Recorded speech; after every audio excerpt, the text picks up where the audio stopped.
Yeah, I suppose if we talk a little bit more about young goalkeepers themselves, goalkeepers that obviously have aspirations to become the next whoever it may be. Goalkeeping's changed arguably in the last 10-20 years, obviously with the introduction of the back pass rule. Definitely. That was huge.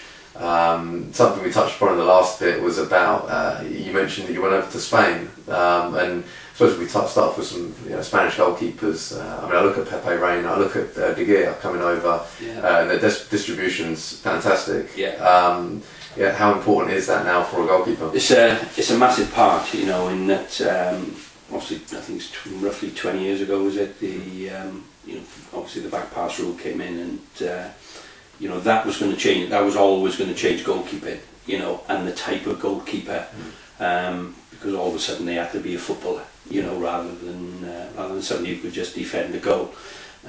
But I think the way the game has changed, in that the pace of the game now, and I mentioned it earlier, about the speed of the goalkeeper, and the one thing was really evident, that when you go to watch, I went to watch Xavi Valero, who was the goalkeeping coach at Liverpool. There was obviously a Spaniard, and then when I went to Real Madrid for 6 days, the one thing that's really evident is that they work on speed, and speed around the goal. When I've been in Germany, a lot of that is power and strength, so slightly different philosophy, but yeah, in terms of the Spanish, that's what they look for. And you only got to see the makeup of the Real Madrid goalkeepers, and they're like, you've got Casillas, and you've got Dan Garrido, who's the number 2 there.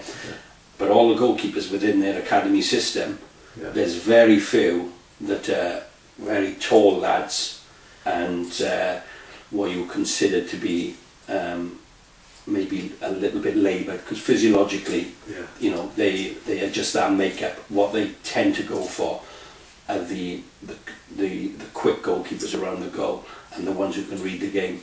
Do you know what, I'm going to get off on my soapbox now, because this is, for me, Casillas has been my idol since I was a kid, and this is just my point of view, but in England, I mean, well, in fact it's a fact, the average size of a goalkeeper in the Premier League at least is obviously probably 6'3" plus would be my guess. Do you think that's shifting now slightly? Yeah, I think, I still think there's a perception from when a goalkeeper walks in through the door, the trialist, oh, look at the size on him, and people say to me, about a goalkeeper, and they'll say, well, how big is he? And I said, that shouldn't be the first question. The first question should be, how effective is he?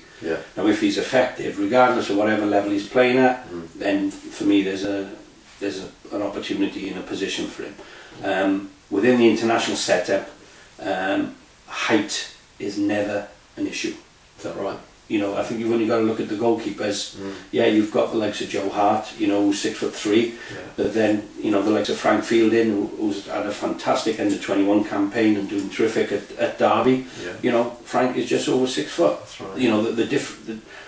The one thing they both got is they're both effective goalkeepers, and they're both very good at doing what they do.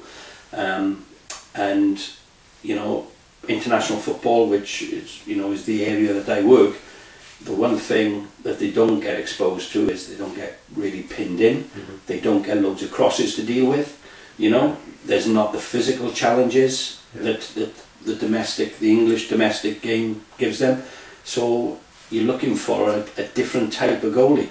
And for me, to play now at the very top end, they've got to be able to read the game, and as well as read the game, be able to deal as a footballer, to deal with the ball, because we've got plenty of goalkeepers and plenty of goalkeepers around the world who can defend the goal and make saves. That's the easy part of goalkeeping. Yeah, well, I think you touched on it there, and it's that kind of, I suppose, a gameplay goalkeeper, I call them, where it's, they may not necessarily catch everything, but when they parry into good areas. I think you mentioned that now, and this again is an opinion of mine, where I think keepers come for less crosses now. And I don't know whether that's for I suppose probably due to the quality of the ball. Definitely. I mean, would you agree with that? I would agree with that 100%, because when I look back at my experience of playing, and the type of crosses that used to come in, where the balls were actually flighted, and they would be literally clipped with the laces, you don't see that very often now.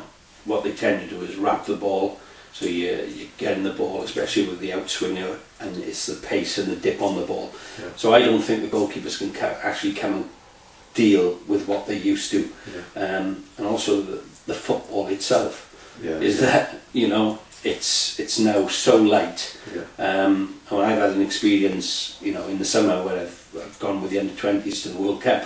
We've gone to Colombia and we're playing at 1600 metres, and you know, you're playing with the Jabulani football, or the Speed Cell, or you know, the Adidas football, which is slightly lighter, and then you're playing in sort of 90% humidity, and the football is going all over the place, you know, and the goalkeepers have got to deal with it, and it ain't easy.